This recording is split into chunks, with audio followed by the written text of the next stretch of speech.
Joining me now, Tom Fitton, president of Judicial Watch. And Tom, my friend, you and I had this discussion a couple weeks ago about getting together, so here we are. Yeah. This sounds like a three-man play, or maybe a two-man, one-woman play. Lisa Page, Peter Strzok, let's bring James Comey into this, deflecting, blaming someone else. This all coming after the IG's report. Comey in this, and put this full screen up, saying at first the attack is stunning and rocks your world. The second stage is a kind of numbness where it doesn't seem quite real. In the third stage, the impact diminishes, the power of it shrinks. You've been going after this material. You've helped bring this all out to light. So what's the story here? What's the new piece of information? Well, they're trying to set a narrative to counter the possible criminal prosecutions for their illicit targeting of President Trump and his team.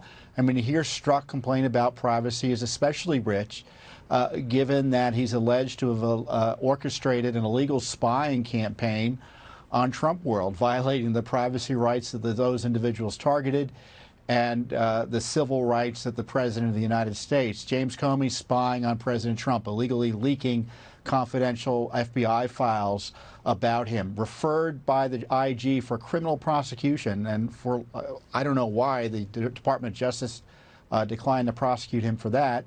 But these guys are potentially facing criminal prosecution, and so they're trying to put out a counter narrative that they've been victimized as opposed to being the victimizers of President Trump and other innocent Americans. All right, so let's separate a couple of things here. We have the IG's report, of course. I call that more the bureaucratic report that's got parameters, stricter parameters, not typically leading to prosecutions.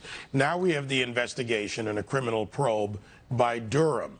So you're saying they're looking, I guess, to protect themselves, but what are the charges that they could face, specific charges? Oh, conspiracy, abuse of office as it relates to violating the civil rights of Americans, other violations of law, converting public office for political purposes, targeting Trump because they didn't like his politics and things like that, violations of law related to lying to the courts, potential perjury, obstruction of justice. You name it. I don't know if they'll be prosecuted for any of that. I'm frankly a little skeptical that much will be done, but they ought to be very nervous about it.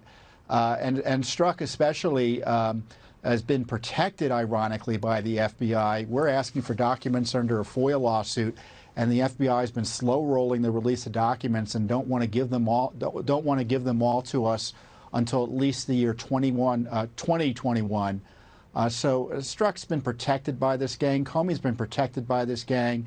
And complaining about Trump tweets is just so weak compared to the fact that these guys have been protected. Anyone else who did what these folks are alleged to have done, at least in a private corporation or regular American, Justice Department would have come after them like a ton of fallen on them like a ton of bricks. Instead, they're still agonizing over whether to prosecute them or not. It's just what a terrible city this is in terms of allowing this corruption to go by unpunished until now. So is this more a case, or all too often a case, of the bureaucracy and the agency protecting itself?